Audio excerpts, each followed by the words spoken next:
While I may not have crossed the finish line, that does not mean we will ever stop running for a better Georgia. We will never stop running for the truth that we know to be true, for the people we know need to see it, for the ones who don't know they deserve to stand, let alone run.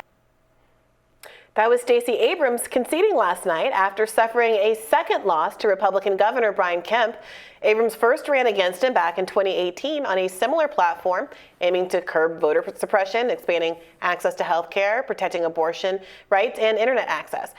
Abrams narrowly lost her bid for the governor's mansion by 8 percentage points, not so narrowly. Yeah. In Texas, Democratic challenger Beto O'Rourke also made an unsuccessful attempt to unseat the governor. He lost to Republican Greg Abbott by nearly 12 percentage points. Here's a little bit from his concession speech. Without fail, the unconditional love and support and the push that you give me day in and day out kept me going throughout this. So, Mom, I love you so much. Who knows what's next for any of us, right? I just cannot thank you enough. O'Rourke made a go, we remember, in 2018 for Senator Ted Cruz's seat, but did not win there either. Abrams and O'Rourke both ran on progressive platforms, but did not bring home victory twice. They're the Vanity Fair candidates. So what do you think, Abrams, O'Rourke, 2024? Yeah, I mean, you know me, I'm going to push back against the word progressive being applied here. I know this is a little bit of nitpicking, but a lot of folks were critical of Abrams kind of walking back. I think her genuine progressive bona fides from her kind of college and grad school years. She was once, in her first cycle, remember, she got in trouble for a picture that emerged of her like burning an American flag on campus. She has completely transformed from that person. You're like, oh, how I long for the old Stacey Abrams. Whatever you want to say about that, that was the kind of person who was not going to back down from, I think, authentic statements in support of the defund movement, in support of the George Floyd protest, the way that she did over the course of this most recent race.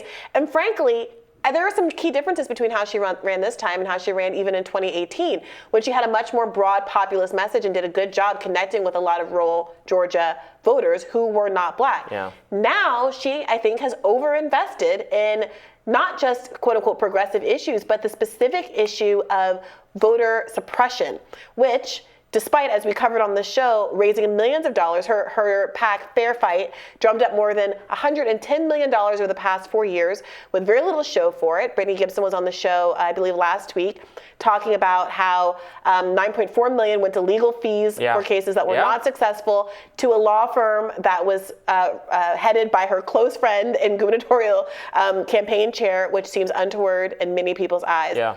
All of that was hinged, like so much of this money and effort was hinged on this idea of voter suppression, and we see historic turnout over and over again in the state, and I think it's just not gelling for voters. And Abrams wants you to believe that talking about things like that is an example of misinformation targeting her key constituency, black male voters. She has explicitly thrown them under the bus. She said they were targeted with misinformation. Keisha Lance Bottoms backed up that talking point when she was interviewed. I saw there was a speaker at Howard University the other day, author and activist, who also said the demon of disinformation is affecting black male voters. And when you say misinformation, what you're hinting at is some kind of nefarious Russian-backed plot. You're going back to 20. Let's read between the lines. You're saying Russian social media forces are trying to convince black voters or black male voters that the Democrats don't do enough for them and they should just stay home, which is a message that is totally fair to make, not actually nefarious, also not changing the results of elections in 2016 or anywhere else. But that's the excuse making that Stacey Abrams clings to. And also O'Rourke, this is someone who did well but did not win against Ted Cruz, then thought he could run for president, didn't succeed at that, and now he's not succeeded at that. These are two people. I put them together because I think they're in the same bucket of people who were minted to stardom and celebrity status by the mainstream media, or progressive media, not left but progressive. I try to draw a little bit of a distinction there. We're celebrated. We're said these are our people, even though they have no very little proven track record of winning.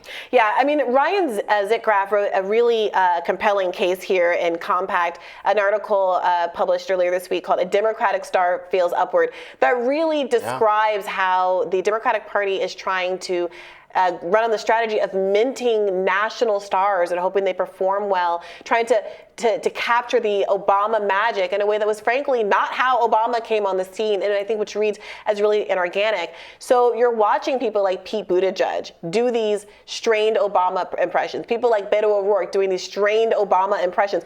I saw a local candidate here in DC on posters who seemed to be doing a Beto O'Rourke impression of Barack Obama, and it's just getting out of control. And at some point, the Democratic Party has to realize this strategy is not working. People don't seem to be wanting to vote for a celebrity. If you look at the success of someone like John Fetterman, I hope that proves the value of being integrated into a community, of having organic name recognition that comes from running locally as opposed to being kind of dropped down from the CNN pundit land. Even Carrie Lake, to the extent that she is modeled in this way, is not doing as well as some people had suggested. And I don't know how long it's going to take, how many of these kind of candidates it's going to take for the Democratic Party learns its lesson. Genuine character, authenticity. It matters to voters on both sides. And some of it's the media. For Democrats, they have a problem with, elite media trying to say, oh, these are the people everybody should be enthusiastic about, even though voters maybe reject those people. On the Republican side, it's more of a Trump selection process that makes a subset of Republicans happy and no one else happy. But both parties are grappling with this, that there's a people like certain people. Yes. It's hard to put your finger on exactly what it is. If you talk to real voters, they say, oh yeah, I like him, or I like her. I don't like him. He's a phony. He's sleazy or something. And those of us who obsess over politics and over various things, we can miss it's the character of these people. Who you identify Yes. with matters in a way that that pundits can gloss over. And look at the gap between Stacey Abrams' performance, where she has clearly lost, and the Raphael Warnock performance, where it's certain to go to a runoff at this point, in the same state.